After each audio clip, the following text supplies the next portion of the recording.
Thanks, Scholar.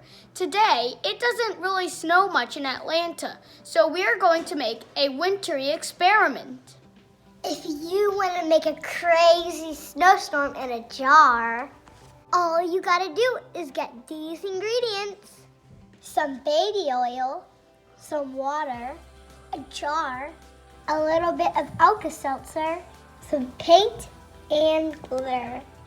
Look at that baby oil. Now I'm gonna put a little paint in the water and some glitter. Now it's time to mix it up. Next, I put the mixture into the water. Then I put the Alka-Seltzer into the water. Whoa, look at it go. Now it looks like snow.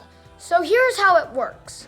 Water is heavier than oil, so when I put the Alka-Seltzer in, it makes floating bubbles. This has been Steaming It Up with Samuel, and next time, we're gonna oil a baby. Just kidding.